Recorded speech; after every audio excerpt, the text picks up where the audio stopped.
Eh, Empezamos ya a grabar. Listo. Entonces, les decía, empezamos con, vamos a trabajar esta sesión algo de Nudge Economics, que es una corriente nueva liderada por Cass Sunstein y Richard Thaler en el siglo XXI y que intenta utilizar la economía comportamental para hacer política económica, una política económica ahora menos tradicional. Ya no es una política macro y es una política basada en incentivos, pero no necesariamente en incentivos basados en precios, o al menos no en la noción de precios convencionales que teníamos, en precios monetarios, en precios explícitos en mercados, ¿cierto? Sobre eso vamos a volver varias veces en lo que queda del curso, entonces no voy a profundizar mucho en esa discusión de qué tipo de incentivos y tal. Lo que hace Nudge Economics es decir, venga, cojamos herramientas de la economía comportamental, de sesgos, de heurísticas, y las utilizamos para diseñar política, para intentar generar mayor bienestar. ¿Listo? Entonces, hoy quiero hablar un poquito de ese Nudge, de la mano de esa discusión liberal, de esa discusión moral, del liberalismo, ni siquiera liberalismo, libertarianismo, libertarios, el paternalismo libertario, una cosa de ese estilo, que es la defensa también de Thaler y Sunstein en este siglo XXI de la economía de Nudge. ¿Listo? Cuando decimos Nudge, nos referimos normalmente a la traducción de esto es como la economía del empujón, del empujoncito. No son grandes empujones, son empujoncitos que nos ayudan a tomar, en teoría, mejores decisiones en términos de bienestar. ¿Listo? Entonces, de eso se trata. Bueno, entonces, hablemos un poquito. Entonces, quiero que hablemos de una cosa de la que ya hablamos un poquito en uno de los videos que habíamos colgados previamente sobre economía comportamental, la economía de la procrastinación. ¿Se acuerdan? Es esta economía propuesta por Matthew Raven, por Richard Thaler mismo, por Lowenstein, tres grandes representantes de la economía comportamental entre los años 80, 90 y principios de los 2000.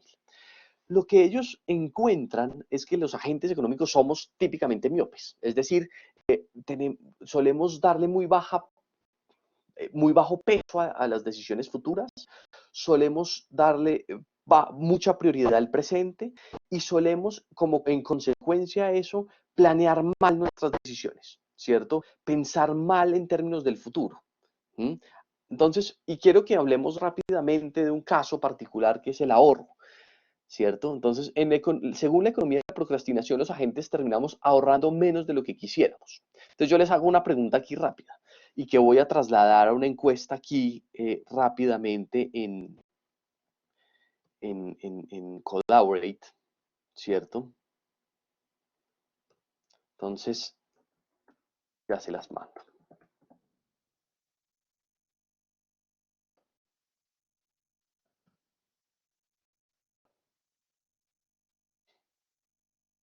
Listo, se las acabo de poner para que por favor respondan.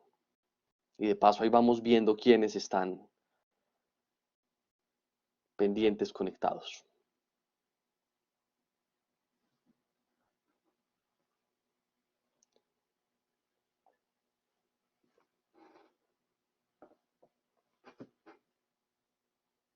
Todavía faltan 9 personas, 7, 6, 5, 4 personas. Bueno, les voy a mostrar resultados. 3. Miren, esto es lo que está pasando en este cuadro. Y esto no es muy distinto a lo que normalmente ya pasa en la economía, en la vida, ¿no? Los economistas encuentran más o menos esto. La pregunta es, ¿por qué ahorran menos de lo que quisieran ahorrar?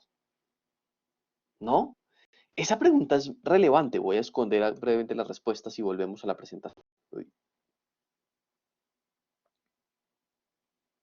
Esperen, muevo esto acá. Ya. Bien. Para que vean plenamente la presentación. Entonces, la pregunta es, ¿por qué ahorramos menos de lo que queremos? Si queremos, ¿por qué no maximizamos nuestra funcionalidad en términos intertemporales, como ya lo habíamos hablado en otra sesión de clase? Es decir, maximizamos, los economistas decimos, una persona puede maximizar el consumo presente y simultáneamente el consumo futuro, de tal manera que hoy toma decisiones de cuánto ahorrar para poder tener ese consumo futuro esperado y deseado. Si los agentes fuéramos racionales, ¿por qué no hacemos una maximización de esa función de utilidad intertemporal de tal manera que ahorramos exactamente lo que queremos ahorrar? ¿Alguien sabe la respuesta? Entonces, claro, tiene que ver con miopía y tal, pero alguien tiene una respuesta un poquito más, se le ocurre una respuesta un poquito más elaborada que eso, desde economía comportamental, además.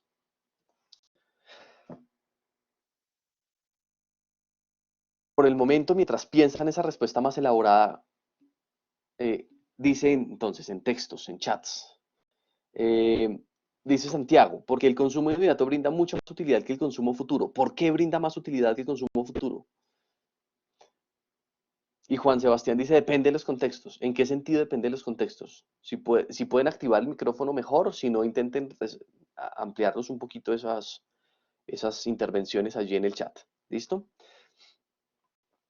Entonces, y aquí les hago otra pregunta más como para que lo piensen por el momento. ¿Cuánto se fijan metas de ahorro semanales, mensuales, anuales? ¿No? ¿Cuántos de verdad quieren ahorrar más y se fijan metas? ¿Y cuántos además una vez en esas metas de verdad cumplen esas metas?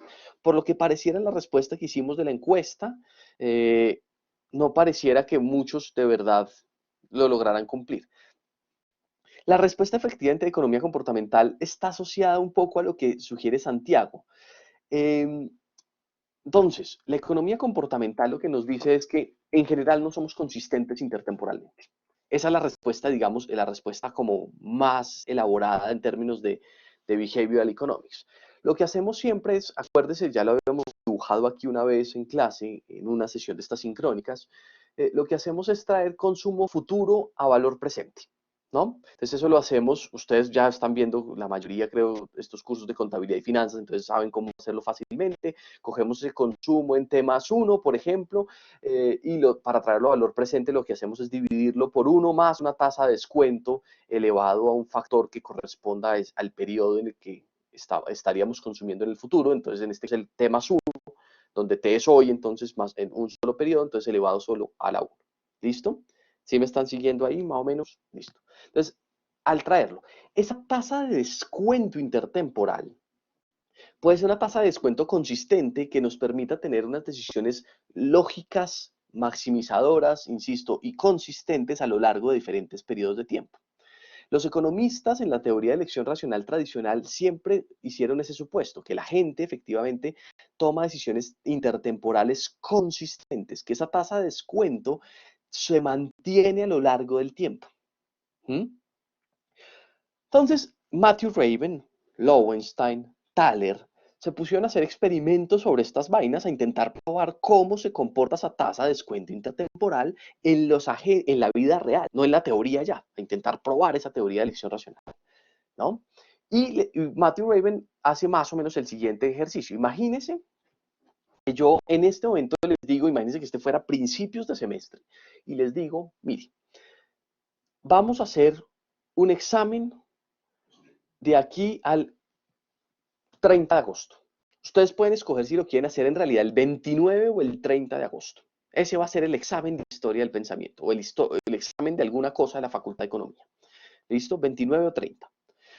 En realidad, como el periodo de tiempo está lejano y dado que además son dos fechas pegadas la una de la otra, lo que dice la economía tradicional, teoría de elección racional tradicional, es que en realidad no debería haber mucha diferencia. ¿Cierto? Normalmente las personas no deberían pensar que hay una gran diferencia entre las dos fechas, excepto que usted tenga algún plan ya programado desde hoy, de aquí a eso, pues, digamos, imaginémonos que no. Y que si usted toma una decisión, por ejemplo, que sea el 29 que usted está dispuesto a hacer ese examen, usted no debería cambiar esa decisión, no importa qué tan cercano a la fecha empiece a estar. ¿Cierto? Es decir, en la medida en que usted se acerca, por ejemplo, al 15 o 20 de agosto, usted no debería cambiar su decisión. Usted debería ser consistente con su decisión. ¿Listo?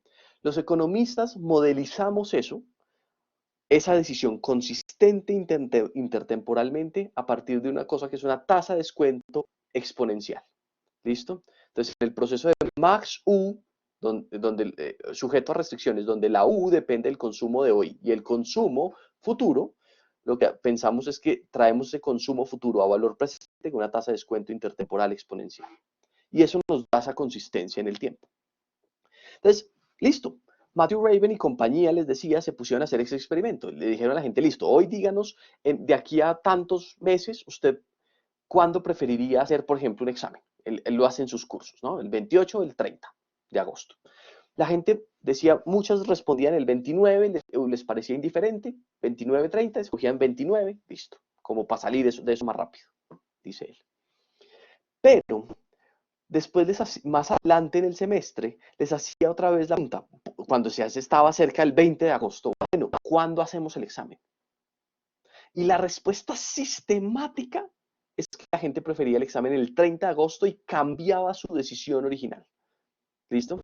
Entonces, esto lo llevó a estos autores de economía comportamental, de esto que llamamos la economía de la procrastinación, a pensar, bueno, ¿y cómo podemos modelizar, sofisticar la función de utilidad intertemporal para incorporar esto que estamos encontrando, esta especie de miopía de los agentes económicos, de los individuos en general, esta especie de inconsistencia intertemporal?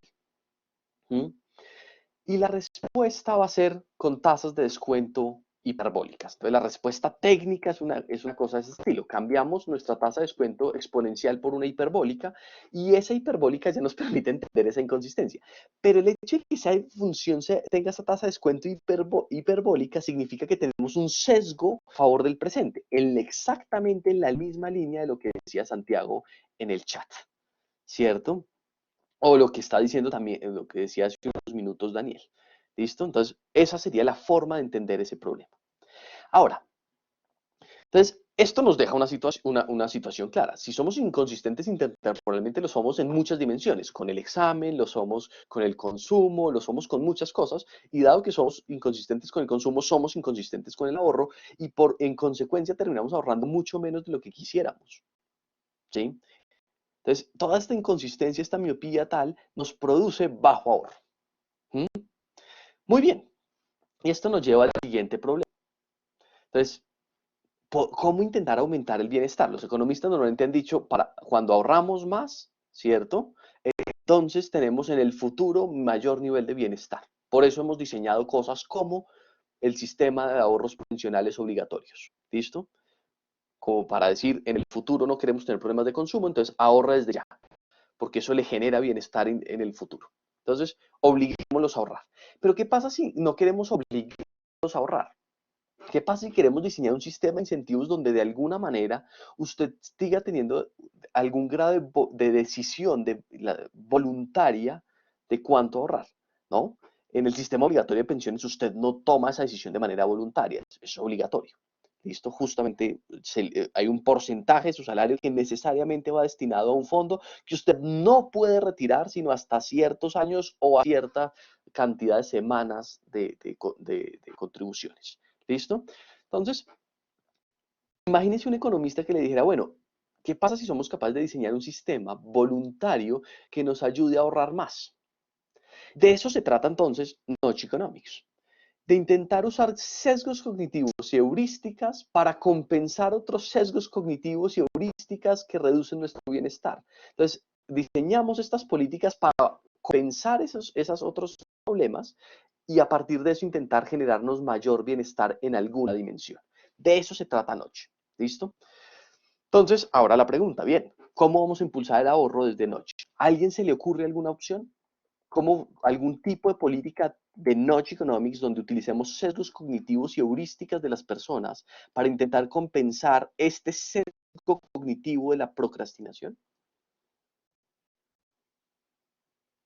¿Mm? ¿Ideas?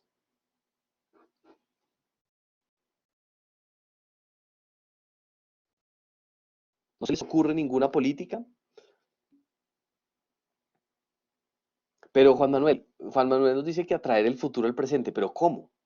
Si tuviéramos una máquina del tiempo, fantástico, pero no tenemos máquina del tiempo. Es decir, las decisiones del futuro siempre nos toca tomarlas también hoy. ¿Cómo hacemos para atraer, de pronto lo que está queriendo decir Juan Manuel es volvamos más atractivo el futuro? Pero ¿cómo volvemos más atractivo el futuro? ¿No? Piense otra vez en la pregunta que yo les hacía en la encuesta esta chiquita, ¿cierto? Ustedes quisieran ahorrar más, eso significa que de alguna manera ustedes ya saben que el futuro es atractivo y aún así no lo logran, ¿no? porque el problema es de consistencia temporal, de consistencia intertemporal, de consistencia en el tiempo, de consistencia dinámica. ¿Cómo intentar hacer más atractivo el futuro? O cómo intentar compensar ese sesgo de procrastinación que mencionábamos en la sesión pasada.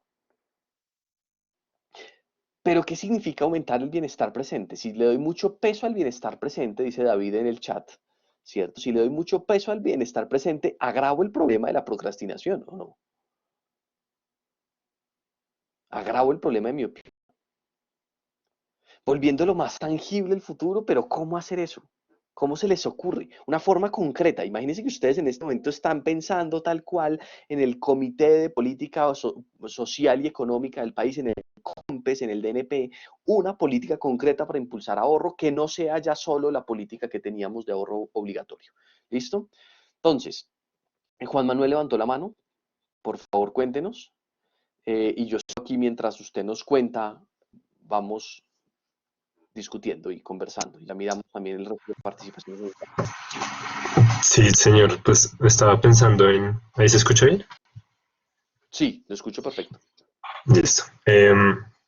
Pues por ejemplo, más tangible el ahorro es haciendo que las personas sientan que van a tener el mismo bienestar que tienen ahora, si como lo tuvieran en el futuro. O sea, digamos, poner a todo el mundo bajo una burbuja imaginativa de qué es lo que va a ser el futuro para ellos si ahorran más y qué pasa si no ahorran. O sea, un pequeño desincentivo también, como decirles, si no ahorran se van a quedar sin casa y se van a morir de hambre, al igual que sus hijos y sus nietos.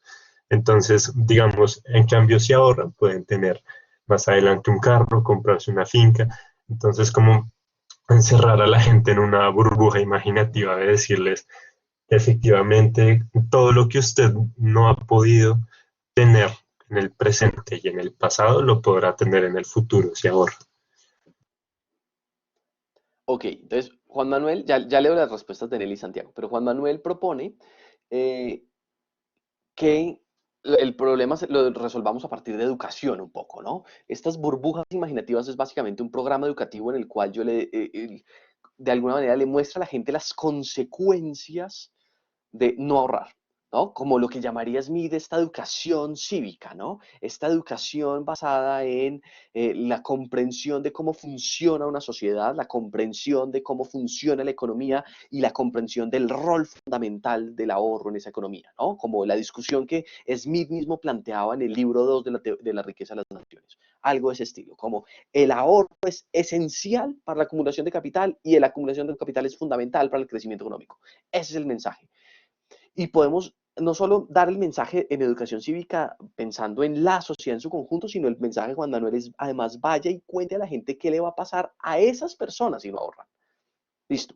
Entonces, esa propuesta de educación económica, de educación cívica, ha estado presente durante mucho tiempo en economía. Es una discusión que en temas de consumo y de ahorro está, por ejemplo, en los años 40, en las contribuciones de una economista, una mujer economista que no es muy conocida, pero que debería ser más conocida. Les voy a anotar el nombre en el chat, los mandé, Hazel Kirk. Es una economista estadounidense en Chicago, estudió, si mi memoria no falla, y tiene un libro dedicado al consumo en el que le dice la gente comete errores en sus procesos de maximización de utilidad, comete errores de cálculo, pero la forma de corregirlo, esos errores de cálculo, es educando a la gente mejor. ¿Listo? En eso creo que Hasselkirk estaría de acuerdo un poco con el mensaje que está dando Juan Manuel. ¿Listo? Sin embargo, ese mensaje de Kirk, ese mensaje de Juan Manuel no es el mensaje de Notch Economics, porque yo ahí no estoy utilizando sesgos cognitivos y heurísticas para aumentar el bienestar, no estoy utilizando una política apoyada en el reconocimiento de sesgos cognitivos y heurísticas para aumentar el bienestar. Lo que estoy haciendo es una política de educación cívica. Insisto, ha sido muy importante la historia de la disciplina. Smith tenía ese mensaje y sabemos que con Hasselkirk hay otro montón de personas que lo comparten y hay personas que hoy en día pelean con Nudge Economics, defienden también esa perspectiva más educativa. Ya vamos a volver en unos minutos sobre esa misma discusión en esta misma sesión. ¿Listo? Voy por el momento a leer las dos propuestas siguientes. Entonces, voy a leer primero la de Santiago. Santiago dice, con un subsidio del ahorro. ¿cierto? Volvamos el ahorro aún más atractivo. Esa sería la política que recomendaría gente, por ejemplo, de la escuela de Chicago. La política que recomendaría la teoría de selección racional tradicional. La teoría, por ejemplo, de Gary Becker, ¿cierto? Cambiemos la estructura de precios. Básicamente, Alejandro, ya le doy la palabra en un minuto. Ese es exactamente el mensaje de Becker. Cambiemos los precios relativos y cambiemos la restricción presupuestaria de tal manera que el ahorro se vuelva atractivo. Puede ser. Ese mensaje de subsidio al ahorro es más tradicional. Entonces, es una política que también hemos recomendado en la disciplina, pero no es de economía comportamental, no es la recomendación de Nudge Economics. ¿Listo? Alejandro, y ya leo la de Nelly. Alejandro. Andrés Felipe, yo tengo entendido que un sesgo cognitivo y del que habla mucho Thaler es que las personas tienden a seguir a la manada, es decir, pues tienden a hacer lo que está socialmente aceptado. Entonces, tengo entendido que Thaler diría que si usted quiere cambiar un poco la percepción de las personas, digamos, en temas de qué hacer, simplemente dígales, oiga, tal porcentaje de la sociedad está ahorrando mucho más que usted, tal porcentaje de la sociedad está mucho más consciente de sus finanzas personales y esa ya es una manera de usar unos sesgos cognitivos para transformar la percepción de las personas acerca del ahorro. No sé si eso esté bien. Sí, esa puede ser una solución. Entonces, una posible forma desde Nudge Economics puede ser utilizar eso que llamamos el sesgo de conformismo, por ejemplo, que está asociado a esta pulsión de querer pertenecer, de sentirse identificado, de sentir que hace parte de un grupo y de sentir que su identidad personal está definida en función de esa pertenencia al grupo. ¿Sí? Entonces, ese sesgo de conformismo ya lo habíamos trabajado brevemente en uno de los videos, por ejemplo, y una de las discusiones asociadas, por ejemplo, a economía comportamental y a formación de preferencias, a preferencias endógenas, lo llamábamos en su momento. ¿Listo? Entonces, eso es un pedazo de la discusión. Y esa podría ser. Mire que esa misma discusión aparece en lo que llamamos economía de las identidades de George Akerlof. También lo mencionamos en uno de los videos. Estas funciones de utilidad que también dibujamos aquí en su momento, pero eso también está dibujado en los videos. Esa función de utilidad en términos de un consumo de I menos el consumo promedio y eso es un valor absoluto. Entonces, claro, entendiendo que la gente se comporta de esa manera que nos está contando Alejandro, efectivamente una política puede ser cambiar la cultura, los hábitos a partir de mensajes de ese estilo. Hay tantas personas que están haciendo esto, ¿cierto? Y usted no lo está haciendo. Entonces, si quiere, efectivamente, mézclese de esa manera, intente parecerse al consumo promedio. Varios de ustedes, en el planteamiento del dilema moral, escogieron el caso 1, ahí sí digo algunos de ustedes, pero sé que en la sección 1 todos escogieron Villa de Leyva. Lástima, hubiese sido interesante también pensar Juan Chaco. Pero en ese ejercicio que escogieron Villaleyva, muchos de ustedes propusieron soluciones como las que acaba de mencionar Alejandro, ¿cierto? Soluciones donde yo, por ejemplo, en la factura del agua de la gente, le mando una carita, por ejemplo. Eso se hizo en Colombia, hay experimentos de eso, les pusieron como una cara de un sapo feliz o una cara de un sapo triste. No sabemos si la elección del sapo fue una buena idea o no, era como el símbolo del acueducto de Bogotá, pero la cara feliz o triste señalaba si usted estaba ahorrando más que el promedio o al menos tanto como el promedio de la comunidad alrededor suyo, es decir, de su barrio, o si estaba ahorrando mucho menos y en ese caso le ponían carita triste. Y simultáneamente le ponían un símbolo en el cual le mostraban tal cual cuánto consumía el promedio en el barrio y cuánto estaba consumiendo usted barritas, ¿no? Y que es diferente a la información que hoy en día uno encuentra en las facturas del agua, ¿no? Hoy en día uno encuentra su consumo promedio, pero no la del otro, ¿listo? Entonces, Alejandro, ese pueden ser tipos de políticas de Nudge Economics, en donde efectivamente yo lo que hago es aprovechar ese sesgo de conformismo, esa búsqueda de pertenecer, esa construcción de identidad social para intentar que usted se comporte de ciertas maneras que yo como economista creo que aumentan el bien. ¿Listo? Em, entonces, eso puede ser uno. Juan Manuel dice, esto puede ser muy manipulable. ¿En qué sentido manipulable? Que le demos información falsa, de pronto. y eso puede ser un riesgo de esta política, ¿no? Que gobiernos intenten aprovecharse de la información y dar información falsa para que usted se comporte de ciertas maneras. Eso efectivamente es problemático. Ahora, uno puede hacer una política más transparente y decir, efectivamente, estamos publicando los datos promedio y hacer medio públicos esos datos promedio anonimizados con bases de datos. Hay formas de evitar esa manipulación, digamos, ¿no? Creo que no necesariamente siempre es manipulable, pero es uno de los riesgos que existen, sin duda. Ahora, quiero volver brevemente a la propuesta que hacía Nelly en el chat, ¿cierto? Nelly Lucía nos decía, una política de Notch Economics sería que las personas estén inscritas automáticamente a programas de ahorro, pero que tengan la posibilidad de salir del programa si quieren. Nelly Lucía, le pregunto, ¿usted cuál que es el sesgo detrás de esa política? Esa política, la primera respuesta es sí, es una política que recomienda Notch. Efectivamente es una política basada en economía comportamental en la que efectivamente se utilizan sesgos cognitivos. Pero ¿por qué? ¿Cuál es el sesgo? ¿Nos puede contar? ¿Tiene de pronto sonido que pueda levantar la mano? Eso, gracias. Cuéntenos pues. ¿Escuchan? En este momento sí la escuchamos, sí. ¿Me escuchan? Sí, señora.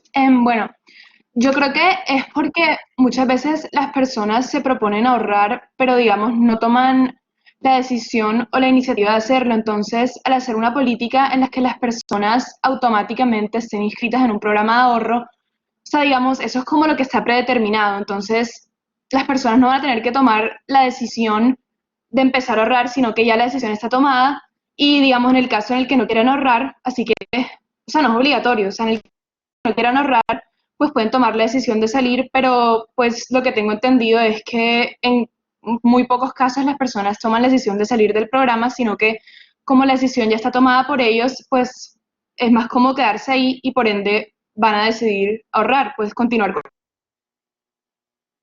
Sí, señora. los Mire, inscritos. yo les acabo. Sí, tal cual. Yo les acabo justo eso, ese mensaje. El sesgo, ese sesgo ahí se llama el sesgo status quo, ¿cierto? Ustedes lo veían en ese texto de Thaler y Sonstein brevemente mencionado allí, ¿cierto? Ese sesgo consiste en esto, es efectivamente tener como una opción por default que si existe, efectivamente la gente no se sale de allí. Normalmente termina tomando decisiones basadas en esa opción de default, en esa opción por defecto, si se quiere, prefiriendo mantenerse en el status quo y tal cual lo que usted decía, Lucía, efectivamente, no hay, pues la gente prefiere no asumir el costo de salirse, por ejemplo, de ese programa de ahorro que usted está proponiendo. Entonces, una política también de Notch, además de las que hemos venido mencionando, tiene que ver con el uso de este sesgo status quo, que en muchas ocasiones puede ser perjudicial para el consumidor, pero que en este caso está intentando ser eh, un sistema que ayude al ahorro, que promueva el ahorro. ¿Listo? Eh, Sofía Cujar dice, como cuando te dan un mes gratis de las aplicaciones pagas y luego se paga automáticamente, tal cual. Entonces, y eso me permite hacer aquí un pequeño paréntesis vinculado a lo que estamos discutiendo. La gente que trabaja en marketing en las empresas, desde hace años viene utilizando este tipo de insumos de psicología para manipular al consumidor para que haga lo que él, para vender más, tal cual, para que él se comporte de tal manera que las firmas sean beneficiadas. Lo que hace Notch Economics es decirle, claro, el agente de marketing y las firmas ya se aprovechan de usted, entonces venga, nosotros diseñamos políticas que en general intenten compensar eso que las firmas ya están haciendo, ¿sí? Sobre ese tema, para seguir aquí como en esta discusión de Notch Economics, hay un libro que me parece que es interesantísimo en esa misma dirección de lo que está proponiendo Sofía, de Robert Schiller y de George Akerlof, que fue publicado 2013, por ahí, 2014, que se llama Fishing for Fools, ¿cierto? Eh, ya les voy a mandar, les muestro la carátula, pero creo que se escribe así esta vez. ¿Listo? Listo, ahí se los mandé. Claramente hay un juego con el lenguaje, cambiando un poquito las palabras y tal. Pero es un ejercicio interesantísimo en el cual Schiller y Akerlof, que además son dos premios Nobel de Economía, nos dicen, cada vez que las firmas las empresas perciben una oportunidad de negocio en la cual se pueden aprovechar de las personas, lo van a utilizar. Y eso muchas veces lo hacen a partir de reconocer que la gente tiene sesgos cognitivos y que pueden aprovecharse esos sesgos cognitivos para vender más. ¿Listo? Entonces, el libro es muy recomendado, es muy interesante. Entonces, Notch Economics lo que intenta hacer es compensar eso. Y nosotros efectivamente entonces nos hacemos esta pregunta de si podríamos usar ese sesgo de status quo para resolver el problema del ahorro, y la respuesta es sí. ¿Listo? Que iría en la misma dirección de eso que proponen Thaler y Sunstein, de utilizar políticas de libertarismo paternalista para incentivar a las personas. Entonces, yo les propongo, en la misma política que nos estaba contando ahí Lucía, hablar una cierta estructura de contrato, una cláusula de un contrato. Se las voy a dejar para que la lean un momento. ¿Listo? Les digo, a todo empleado con contrato laboral, el empleador le descontará una fracción de su salario para destinarlo a un fondo de ahorro voluntario. O sea, esto va a ser una política pública. Esto es haga de cuenta como un artículo de ley. ¿Listo? Ese fondo está a nombre del empleado respectivo. El empleado podrá desvincularse de ese descuento salarial enviando una carta a su empleador en donde se manifieste no querer seguir participando del sistema de ahorro voluntario. Esa carta debe estar autenticada en notaría, debidamente firmada con huella del índice de derecho, y debe anexarse una fotocopia ampliada al 150 de su cédula de ciudadanía. Ese 150% típico, ¿no? Colombiano, una política ahí rarísima. Nadie entiende por qué es al 150 siempre. Y además, yo digo hay una, pero normalmente siempre piden dos. Extraño. Listo. Y dice la cláusula, sigue ahí. Para efectos del descuento funcionarán las siguientes reglas. En el primer semestre del contrato se descontará el 2% del salario, en el segundo semestre se descontará el 3% y así sucesivamente hasta alcanzar el 5% del salario. El descuento no podrá superar ese valor excepto que el empleado explícitamente le solicite mediante carta debidamente autenticada de notaría y enviada a su empleador. ¿Listo? Entonces, imaginémonos eso, esa política en particular. Listo. Lucía, cuéntenos. Lucía levantó la mano. Señora, no la escucho. Ya no. Listo. Entonces, pero esta política, bueno, listo. Entonces, esta política que le estamos presentando aquí es exactamente lo que está contando Lucía, y al mismo tiempo miren que es una política que claramente está aprovechándose del status quo. Entonces, ¿cuál es el status quo? ¿Cuál es la opción por default? La opción es, tengo como en el contrato una casilla que dice automáticamente tengo chuleado ahorro voluntario, ¿cierto? Si no quiero, entonces me toca hacer un esfuerzo para salirme de esa opción por... La predicción de Notch Economics es que normalmente lo va a hacer, la gente va a seguir con este sistema. Si ustedes revisan otra vez ese texto de Thaler y Sunstein, ellos hablan de un programa, ¿cierto? El 401k, algo así, que utilizan Estados Unidos de ahorro voluntario, que es más o menos esta misma historia. Más o menos esta misma historia. ¿Listo? Aquí lo adoptamos con la carta autenticada, pues al caso colombiano, pues el mismo mensaje. ¿Listo? Muy bien. Entonces, utilizamos un sesgo para corregir otro sesgo. ¿Listo? Y en principio esto les permite, a todos ustedes les permitiría que estaban diciendo queremos ahorrar más, efectivamente ahorrar más, ¿no? Compensar ese problema de la economía de la procrastinación. ¿En qué sentido esta política es consistente con esta idea del libertarismo paternalista? En el sentido de que básicamente estamos diciéndole a la gente, vamos a permitirles que ustedes puedan alcanzar los objetivos que ustedes mismos se definen, y vamos a lograr que estén efectivamente mucho mejor. Entendemos aquí mucho mejor en este sentido azul aquí de la parte final de esta cita, ¿cierto? A ver. Sí, dice en el chat, efectivamente, Daniel, que sucede igual con los bancos de donación de órganos. Sí, ya podemos hablar un poquitico de ese caso particular que es bien interesante también, ¿no? Entonces, eh, efectivamente, estamos permitiendo que la gente esté mejor, básicamente porque estamos evitando que la gente tome decisiones inferiores a lo que ellos quisieran tomar, ¿cierto? Les estamos ayudándoles a compensar los sesgos cognitivos, estamos suponiendo que la gente está mejor porque es como si la gente tuviera información, actuara a raíz de esta política como si la gente tuviera mejor información completa, como si no tuviera sesgos cognitivos y como si no tuviera problemas de voluntad. ¿Listo? Entonces, es decir, como compensamos un sesgo con el otro, es como si intentáramos alcanzar por fin una decisión perfectamente racional. Y esto me lleva a un pequeño paréntesis que es muy interesante en economía comportamental. Economía comportamental era muy crítica de la teoría de elección racional tradicional. ¿Listo? Es muy crítica porque dice esa teoría carece de sustento empírico. Pero, ojo, esa teoría de elección racional tradicional sigue siendo de alguna manera como la teoría normativa a la que quisiéramos llegar. Es decir, sigue siendo como el ideal. Y esta última frase de Thaler y Sunstein es clarísima al respecto, ¿cierto? Queremos ayudarle a la gente a que tome decisiones de tal manera que es como si tuvieran información completa, como si no tuvieran sesgos, ¿cierto? Cognitivos, como si no tuvieran problemas de voluntad. De eso se trata. ¿Listo? Entonces somos paternalistas en el sentido de que reconocemos que la gente no es así, pero queremos ayudarle a que se acerque lo más posible a ese ideal. ¿Mm? En situaciones donde en principio no hay coerción. Claro, aquí no hay coerción. Esto no es un programa de ahorro obligatorio. Esto es un programa de ahorro voluntario.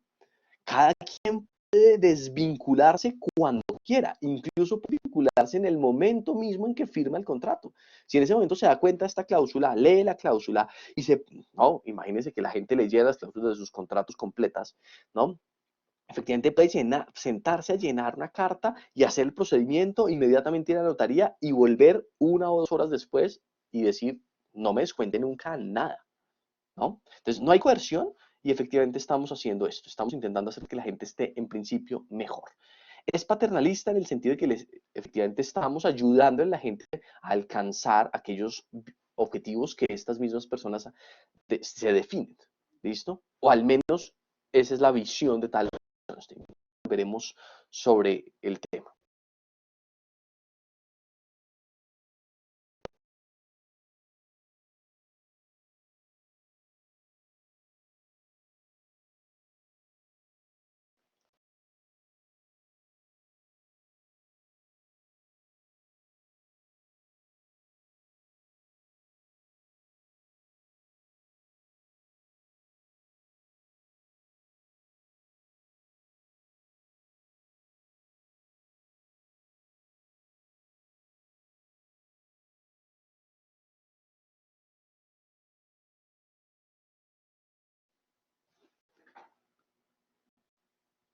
Algo, buenas.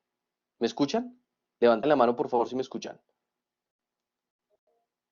Uy, gracias. Me desconecté un momento, según parece, ¿no? Voy a intentar evitar este tipo de problemas un segundo. Intento como mejorar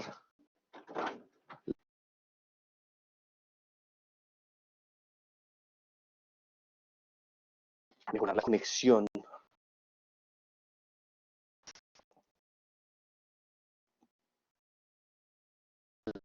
La mano les puedo bajar si quieren, para decirme si me escuchan o no.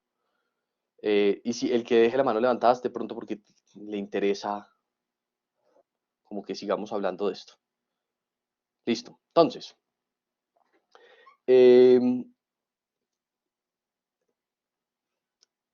sigamos aquí en la discusión de órganos. Entonces les decía, yo no me acuerdo en qué país, de pronto algunos de ustedes sí, en algún momento se dieron cuenta que tenían un problema de escasez de sangre, ¿cierto? Ya vuelvo sobre la discusión de órganos, pero que está relacionado. Entonces, escasez de sangre.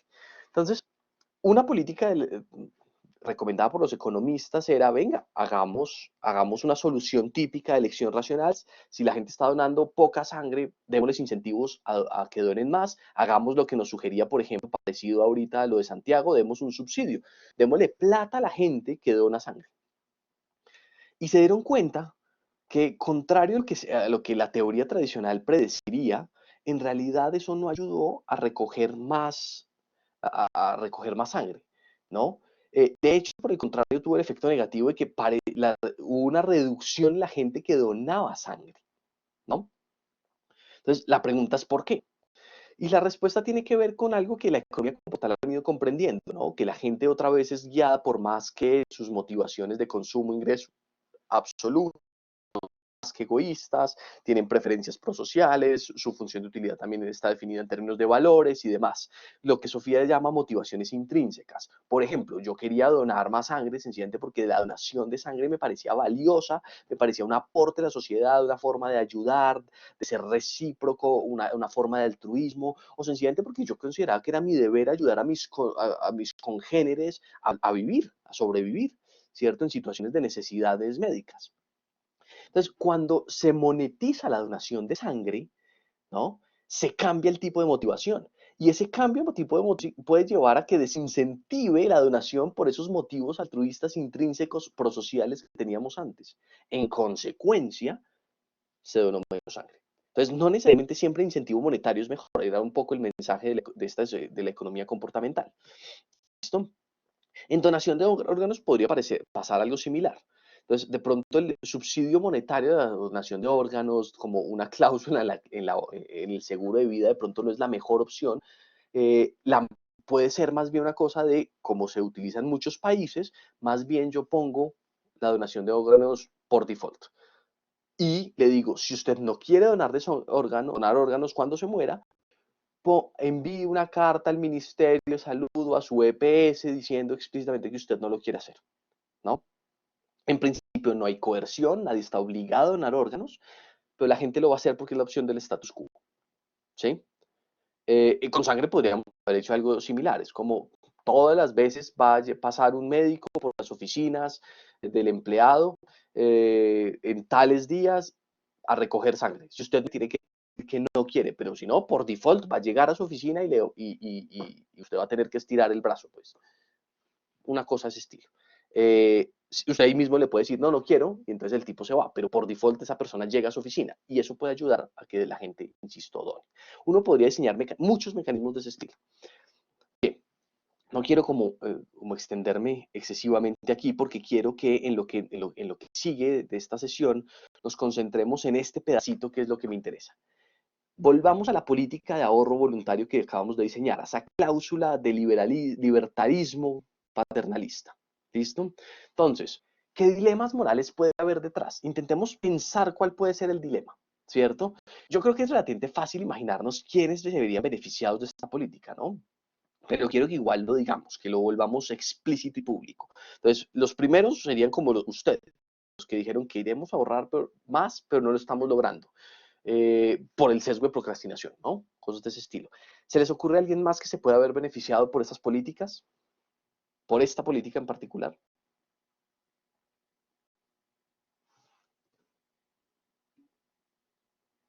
¿El gobierno? ¿Por qué el gobierno, Sofía? Cuéntenos el mecanismo causal que la lleva a pensar que de esta cláusula se beneficia el gobierno. Y si pueden, insisto, activar el micrófono es mejor. Exacto. Sofía, tiene la palabra. Pienso que el gobierno, porque al ahorrar, las personas tienen como un capital con el cual pueden invertir. Entonces, por ejemplo, pueden crear una empresa o pueden crear un negocio pequeño o poderlo utilizar para invertir en otra parte. Y eso termina siendo parte de lo que recauda el gobierno con impuestos. O sea, se mueve la economía, Ok. pienso. Usted dice, puede haber más actividad económica, tal cual el mecanismo es mide en la primera parte, hay más crecimiento y más crecimiento, no sabemos que los impuestos son una función del ingreso y de la tasa de crecimiento de los países, ¿cierto? Entonces, en principio, eso significa más ingresos para el gobierno. Pero el gobierno no es un sujeto moral particularmente interesante. ¿No? ¿Cuáles son los derechos de un gobierno? Esto es como raro. Pensemos en términos de individuos y de personas, ¿quiénes se benefician de ahí? Entonces, más bien hagamos el salto siguientes, como más que el gobierno es que la gente se puede ver beneficiada vía provisión de bienes públicos. Hay más actividad económica, entonces hay más impuestos, entonces puede haber más provisión de bienes públicos y los sujetos como nosotros sí somos sujetos morales interesantes, sí somos sujetos dotados de derechos, ¿no? Entonces, y los mayores bienes públicos pueden ayudarnos a eso. Listo. Bien, entonces me quedo con ese pedazo del momento. Dice Santiago en el chat, las personas que no tienen educación financiera ahora van a tener un ahorro que sin la política no tendrían. Puede ser, tal cual. Es como personas que también otra vez quisieran ahorrar más, pero no lo estaban logrando, ¿no? ¿Quién es más? ¿Qué más se les ocurre?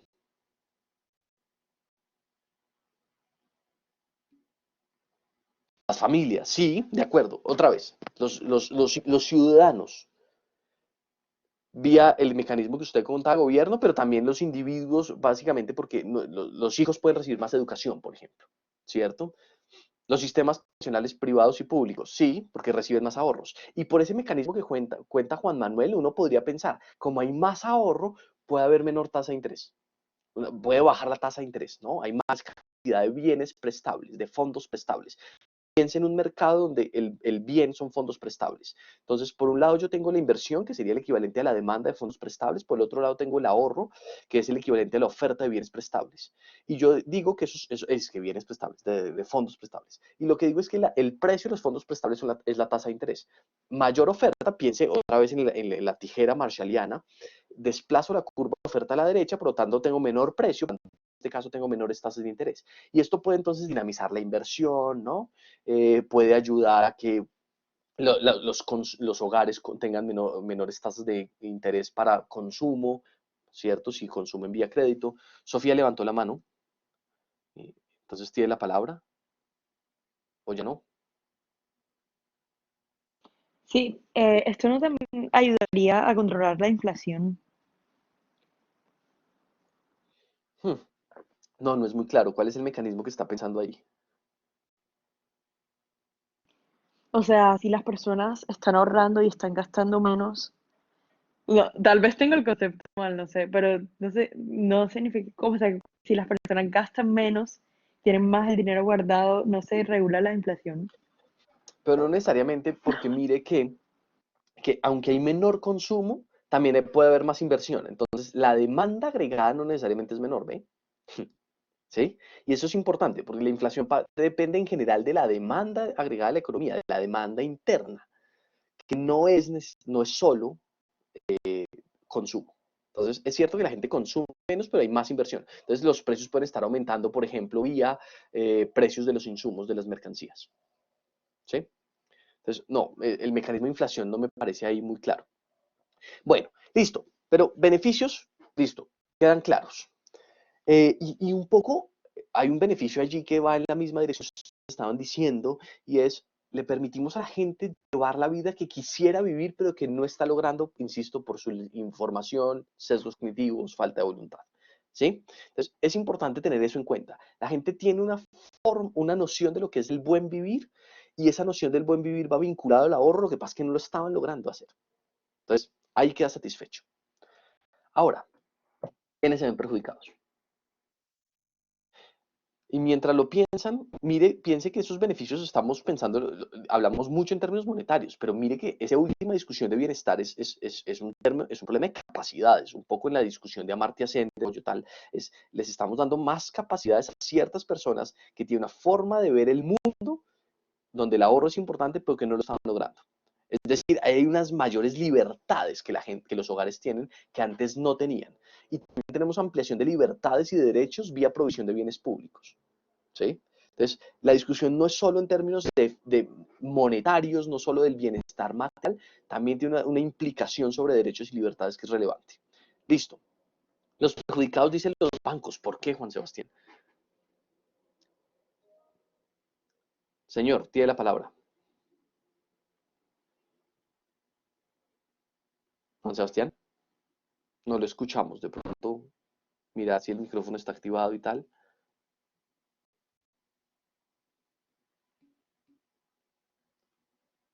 No funciona.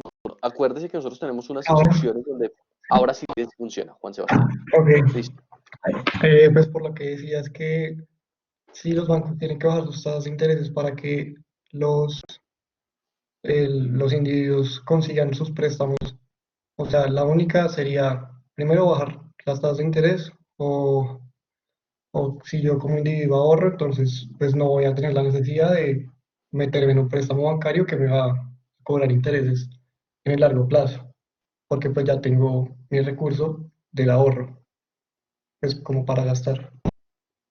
Pero no es muy claro. Porque en realidad el banco gana es por el margen de intermediación, es decir, lo que es la diferencia entre tasa de colocación y tasa de captación. ¿Sí? Entonces, en esa diferencia, eso es el margen de ganancia del banco. Si las tasas de interés están bajando, puede estar bajando las dos. Dependerá del tamaño del margen de intermediación, y ese tamaño del margen de intermediación, un economista le dice, depende de la estructura del mercado, qué tan monopólica es esa estructura, qué tanto se parece a competencia monopolística, qué tan competitiva es. Entonces, no necesariamente los bancos pierden con esta política, ¿no? Acuérdese que si bien los consumidores pueden pedir menos créditos, las empresas no necesariamente piden menos créditos en esta situación. De hecho, muy por el contrario, dado que la tasa de interés es menor, las empresas pueden tener muchos más incentivos a solicitar más créditos. En el mercado de fondos prestables, si usted lo dibuja ahí en su cuadernito, usted se va a dar cuenta que el desplazamiento a la derecha, la curva de oferta, está implicando que también las cantidades totales de este mercado son mayores. Los fondos prestables transados en este mercado son mayores, que está asociada a la idea de que hay más inversión. Más inversión significa que los bancos reciben el ahorro de los consumidores, pero también las firmas demandan ese ahorro vía solicitud de créditos para inversión. Entonces, no es muy claro que haya reducción de la cantidad de créditos. Si ven, además de paso les estoy mostrando porque es muy importante pensar siempre en términos de flechitas, ir dibujando todas esas flechitas, y la importancia de la teoría económica para dibujar esas flechitas, ¿cierto? Hay un montón de gente hablando, entonces les voy a pedir que por favor levanten la mano, porque están escribiendo palabras, pero no nos están explicando los mecanismos causales. Entonces quiero que nos expliquen como mecanismos causales en la medida de lo posible. Juan Manuel nos dijo los hogares que no tienen ingresos fijos. Eh, Eso puede ser problemático, pero quiero que nos cuenten como mecanismos. ¿Listo? Si nos pueden encontrar mecanismos, mucho mejor. Dice María Alejandra Ávila, las familias que sobreviven con el mínimo mensual y que no pueden darse el lujo de ahorrar. De pronto, ese grupo es interesante. Son empleados que les estamos pidiendo que ahorren una cantidad de plata que normalmente no tienen la capacidad de ahorrar.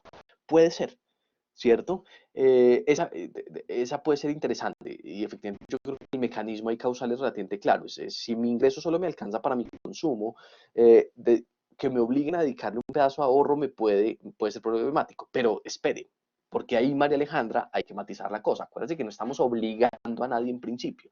Cualquier persona puede mandar la carta, ¿sí? Y entonces en esto es donde Sonstein y Thaler dicen no hay coerción, no hay ninguna coerción. ¿Listo? Entonces, eso compensa eso que usted está viendo como un perjuicio, no es muy claro, porque aquí le estamos diciendo, si usted no puede ahorrar, mande la carta, ¿sí? Piense uno cuál sería como la respuesta que usted podría ofrecernos aquí y levanten la mano en ese caso. Le doy la palabra a Juan Manuel y ya leo el resto de los comentarios.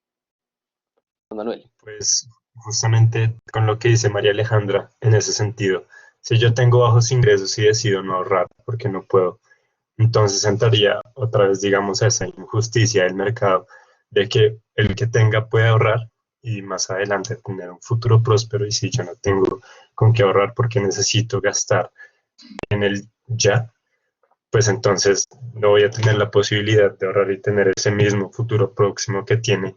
O sea, es como un ciclo, me sigo manteniendo en el ciclo del que puede y el que no tiene y el... ¿Sí? Sí, ¿No? sí, lo entiendo. Es esta idea tal cual de, claro, igual los de menos ingresos, entonces si mandan la carta de que no van a ahorrar, ese ahorro va a ser menor, pues básicamente no van a tener mucho ahorro, por lo tanto en el futuro, las generaciones futuras no van a tener mucha movilidad social porque tienen menos acumulación de capital, menos posibilidad de invertir en educación, ese tipo de círculos viciosos un poco asociados a pobreza, trampas de pobreza, ¿no? Que pueden ser problemáticas. Entonces, eh, en cualquier caso, no es claro que la política perjudique a esos hogares. O sea, otra vez, esos hogares pueden decidir qué hacer, ¿no? Puede que esta política no sea la panacea para resolver sus problemas de trampa de pobreza, pero tampoco los perjudica, tampoco empeora su trampa de pobreza. ¿Sí? Entonces, es bien interesante esa discusión y sigue abierta. En cualquier caso, no es muy claro, insisto, que sean perjudicados. Dice Santiago Ramírez, las personas con menos ingresos ahora van a tener aún menos ingresos, que es esta misma discusión. Estos podrían usar invirtiéndolos en educación y otros bienes y servicios que les darían un retorno muchísimo mayor al que les brinda un fondo de inversión. De pronto. Y esa es parte de la discusión, pero recuerde, Santiago, que no los estamos obligando a ahorrar. O sea, más o menos. Les estamos diciendo que nos aprovechamos un poco del sesgo de status quo pero mire que en cualquier momento se pueden salir de ese espacio. ¿cierto? Basta con que hagan esta famosa carta autenticada en notaría y debidamente firmada y con huella del índice de derecho. Sin embargo, yo sí quiero contarles, yo creo que hay al menos dos perjudicados que nos van a llevar a un debate muy interesante y que no sé si vamos a alcanzar a desarrollar plenamente en estos 15 minutos que nos quedan, pero que al menos nos van a permitir plantearlo. ¿Listo? Por un lado, las personas que ya ahorran lo que quieren. Si yo ya ahorro lo que quiero, esta cláusula básicamente me está diciendo, tiene que ahorrar más. Entonces ustedes dicen, no, pero usted acaba de decirnos que no tiene, mande la carta. Entonces aquí me voy a una forma de ver el problema de manera muy economista y que de alguna manera voy a volverle a dar la razón a María Alejandra y a Santiago, a pesar de que ahorita les mostraba que de pronto no necesariamente. ¿Listo? Es solo para mostrar que esto, hay varias formas de interpretar este problema. Entonces, imagínense que yo ya ahorro lo que quiero.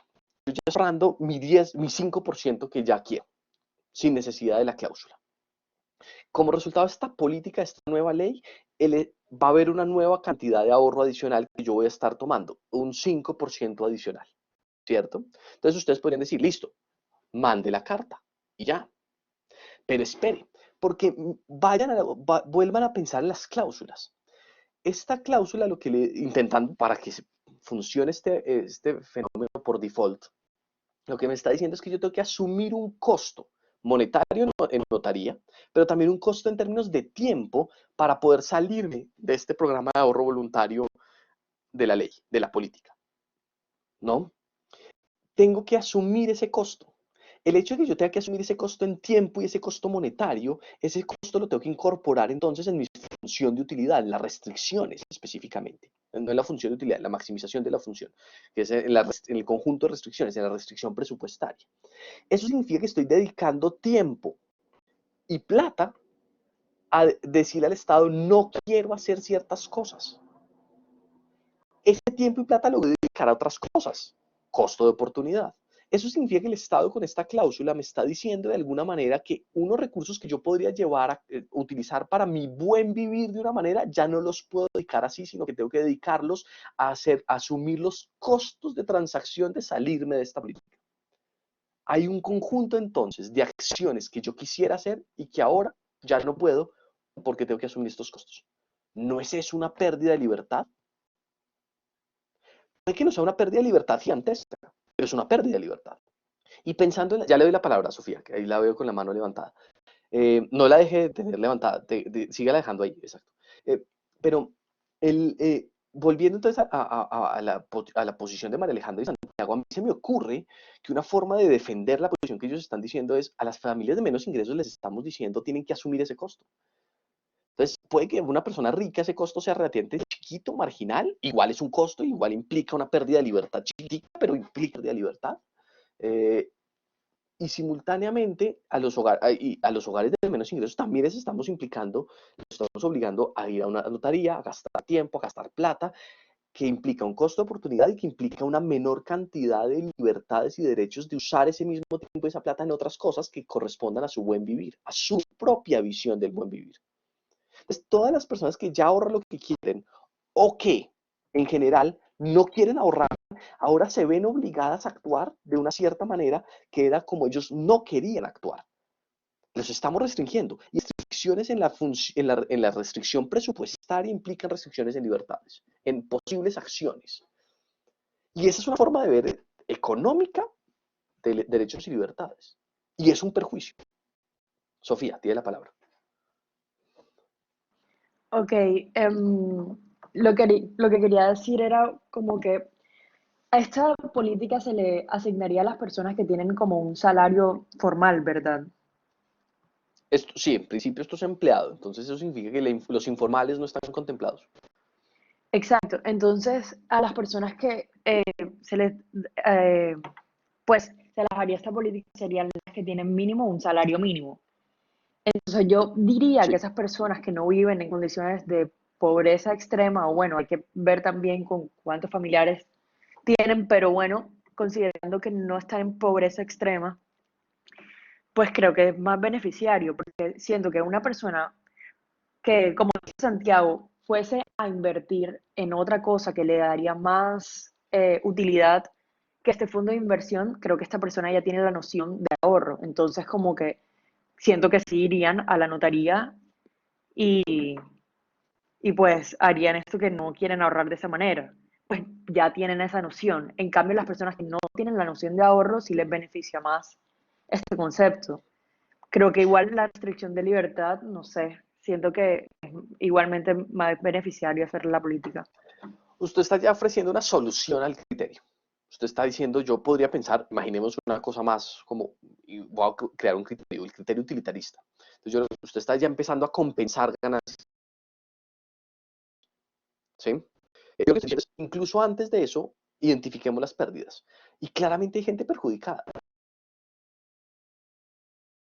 O sea, incluso personas que ganan y quiero, o incluso yo no, asumo el costo de ir a hacer el procedimiento y irme de ese programa de ahorro voluntario. Yo lo que estoy diciendo es que incluso asumir ese costo significa que hay ciertos caminos de acción que yo voluntariamente quisiera tomar y que ahora no estoy pudiendo tomar. Así es, las restricciones de libertad, hay restricciones. Y eso, y la razón por la cual estoy mencionando es porque los libertos sí van a ser muy críticos de y van a formular un conjunto de preguntas que yo creo que son muy interesantes de estudiar, que nos hablan de moral, que nos generan, que a raíz de esto que estábamos contando de quiénes se perjudican, nos ponen problemas morales interesantes y problemas de políticos interesantes en general. Entonces, la primera es, ¿por qué el Estado debería intervenir para corregir esa procrastinación? Por ejemplo, ¿no estaría el Estado de alguna manera imponiendo una visión de lo que es la vida buena? Entonces, básicamente esa noción de que ahorrar es bueno. ¿Por qué el Estado, cómo justificaría el Estado intervenir en esos casos? ¿Está justificado sí o no? Y ahí empezamos a hacer lo que Sofía estaba introduciendo, criterios morales, lo que utiliza Bentham, por ejemplo. Bentham tiene un criterio, Bentham dice, sí, el Estado puede hacerlo siempre y cuando efectivamente maximice el principio, maximice la utilidad social, ¿no? Ese es un criterio moral. Pero en principio esto es una discusión interesante.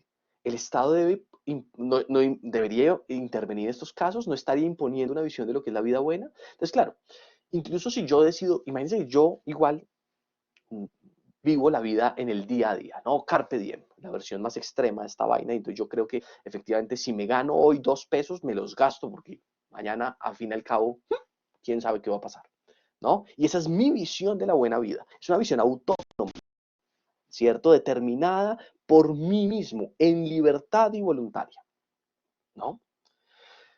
¿Por qué el Estado me pone un sobrecosto a decirle otra vez, no, no quiero ahorrar? ¿Sí ve? Nos lleva también a esta pregunta. ¿No está el Estado quitando la responsabilidad a quien ahorra menos, pero que quisiera ahorrar más? ¿Por qué es deseable quitar esa responsabilidad al individuo? ¿Por qué no dejar que cada individuo actúe de forma responsable y asuma las consecuencias de no hacerlo? Si yo, sabiendo que quiero ahorrar más, no lo hago porque efectivamente procrastino ese ahorro, ¿no? ¿Por qué el Estado debería ayudarme a corregir ese problema que en últimas es responsabilidad mía? Y estas son preguntas libertarias interesantes, ¿no? Más allá de si estamos o no de acuerdo con ellas, nos obliga a hacer una discusión moral más sofisticada. ¿Por qué no decirle, si usted no ahorra, usted es responsable, aprenda a hacerlo? Hasselkirk le dice al Estado, enseñe a la gente a hacerlo, pero no le quite la responsabilidad de tomar esa decisión autónoma. Es con la educación cívica le diría una cosa parecida, ¿no? Pero Thaler y Sonstein dicen, no, pues si se puede, hagámoslo. Miren esta última pregunta otra vez. En términos dinámicos, ¿no estamos creando individuos menos responsables ahora que le decimos, no se preocupe? No a ahorrar autónomamente, pero entonces yo ahorita le doy un empujón y usted ahorra. ¿Cuáles son los efectos de que esos individuos ya no tengan que asumir esa responsabilidad porque el Estado de alguna manera la asumió por ellos? Les de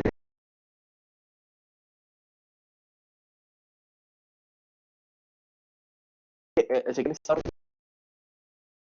otra vez participe.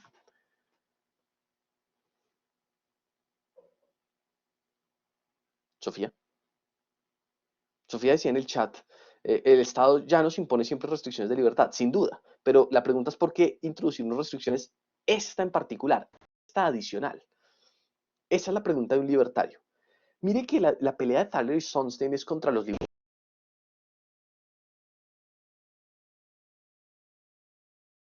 Ellos dicen, los libertarios tienen una visión es por qué el Estado debería quitarnos esta libertad y esta responsabilidad adicional. ¿Sí? Entonces, Sofía dice que no le sirve preciso, pero le repito rápidamente, en cualquier caso, siempre que el Estado imponga una nueva política, nos quita alguna libertad y puede darnos o quitarnos alguna responsabilidad. En este caso pareciera, dicen los libertarios, nos quita alguna responsabilidad. ¿Qué justifica que nos quite eso? ¿Qué justifica que nos quite esa libertad? Ciertamente el Estado siempre está quitando libertades, pero ¿por qué esta en particular, en este caso en particular? ¿Cuál es el criterio moral que lo justifica? Entonces, eso nos devuelve esta gran discusión. Un libertario que respondería a esto, una persona como Hayek o como Robert Nozick o como los austríacos en general, los herederos de Menger, ¿no? De este gran economista del 19. Esta gente diría, no, no le ayuda más a la gente, eso es problema de ellos. Déjenlos que ellos por ensayo y error vayan aprendiendo, intergeneracionalmente vayan aprendiendo y vayan asumiendo sus decisiones. Si ustedes les quitan la responsabilidad, ellos no tienen que asumir las consecuencias de su decisión y en consecuencia van a aprender menos. Déjenlos aprender, déjenlos que cada sociedad y cada comunidad construya instituciones propias que les ayude a resolver el problema, no les quite el problema. No le resuelve el problema. Ese paternalismo en el largo plazo genera efectos negativos. Un utilitarista como Bentham le diría, no, espere, compensemos, miremos, mi criterio moral es el principio de utilidad y específicamente la utilidad social, la máxima felicidad. ¿Se acuerda del principio de máxima felicidad?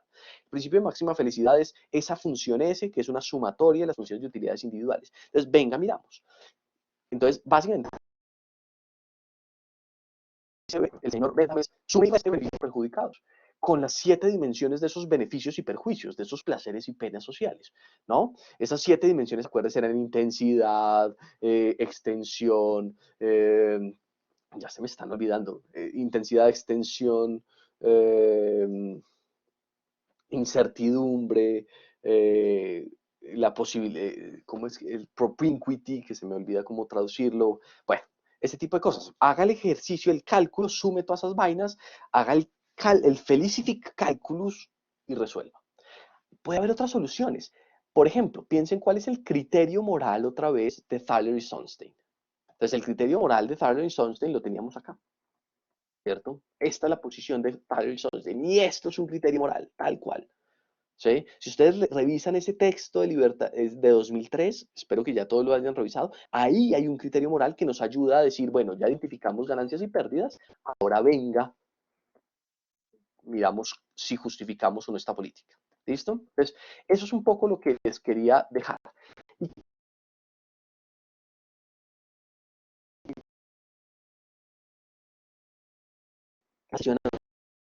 asociadas a la ampliación de las capacidades, pero dentro de sus capacidades central en la teoría. Esta que es central es lo que él llama esa libertad de agencia. Y esta definición de libertad de agencia nos da una especie de criterio moral adicional, ¿no? De agentes razonables. Entonces, este criterio, esa libertad de agencia consiste básicamente en la libertad de hacer y alcanzar aquellos bienes y valores que yo me he definido como importantes para mí mismo. Y en esa definición de lo que es importante para mí mismo, yo soy un agente responsable y debería tener la posibilidad de actuar en consecuencia. Pero es como yo agente responsable. ¿Y en qué consiste esa responsabilidad?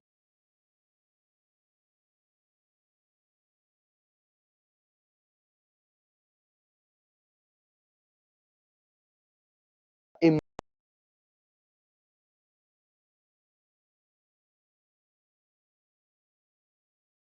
Y esto nos pone en una complicadísima discusión, insisto que más bien se las dejo para que la pensemos y la sigamos trabajando, una discusión sobre en qué medida mis sesgos cognitivos son una incapacidad o no, en qué medida son responsabilidad mía o no, que es otra vez una discusión interesante en términos de libertad.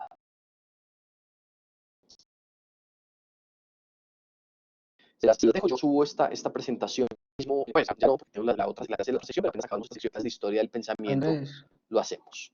¿Listo? Andrés, perdón, no escucho. Señor, Sí, creo que en la última sí, parte yo lo hemos escucho. estado teniendo problemas para Ah, escucharlo. ¿desde dónde? Cuando usted me dijo la última parte, ¿es desde dónde? No hace aproximadamente Yo diría unos 3 o 4 minutos. Se ha entrecortado, sobre todo Minutos, cuando empezó a wow. hablar de la Cortando el discusión pedazo de entre, discusión. sí, la discusión entre La libertad de agencia. por los libertarios, porque Sonstein, bueno, esta gente critica a los libertarios, diría que esa parte, Son. Ah, lástima. Eh, hmm, listo, no, vale, gracias. Lo voy a repetir en 1 o 2 minuticos. Perdón, yo sé que ya deberíamos estar descansando y saliendo de la clase, pero entonces lo voy a aprovechar a repetir. Este pedazo yo alcancé a contarlo completo, ¿no? Este que les estoy mostrando. Necesito que me digan. Voy a apagar la cámara, sí. Tiene toda la razón, Felipe, gracias.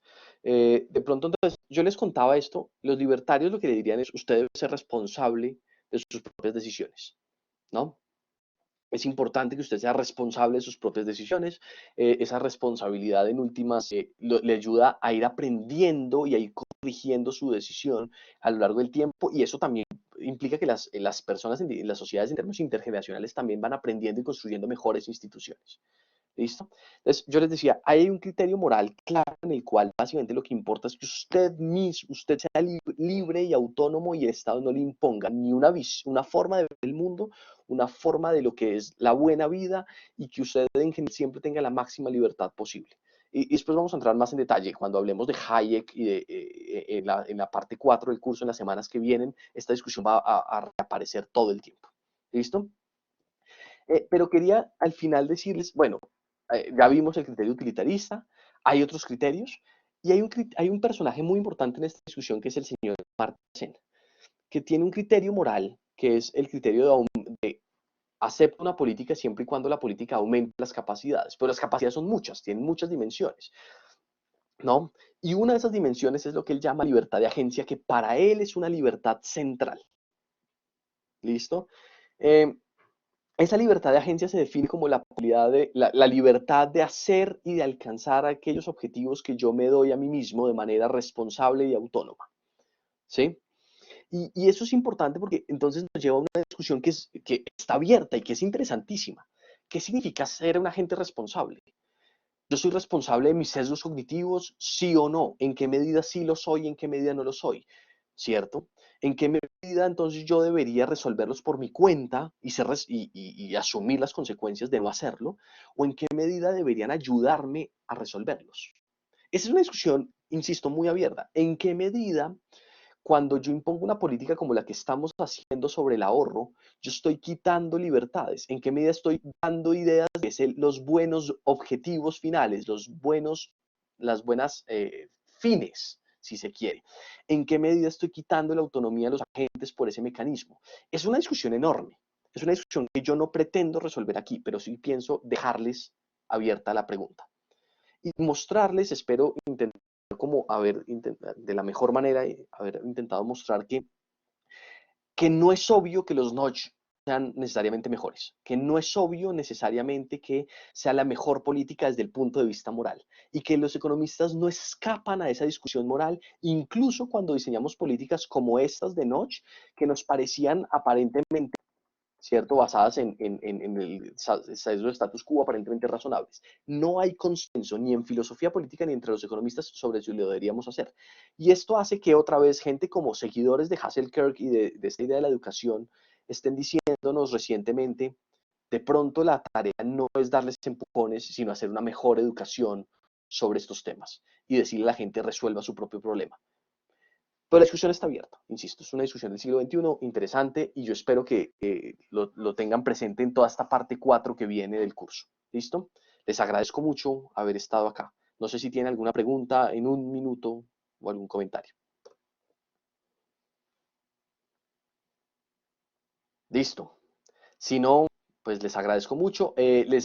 Una cosa que no les dije, pero hemos estado trabajando muchísimo. Yo he estado resolviendo todo el foro y entré y hice respuestas a todas las entradas de los foros. Si no estoy mal, les invito a seguir participando. Las respuestas y las preguntas están muy interesantes. Creo que abren un montón de caminos de discusión que enriquecen tremendamente esta clase. ¿Listo? Para que estén pendientes de ellos y si pueden echarle una mirada, una leída a eso rápido. Bien, gracias. Chao.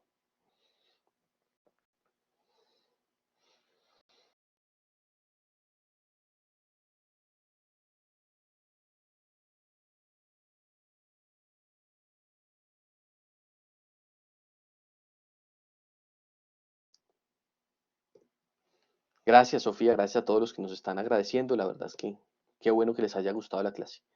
Listo.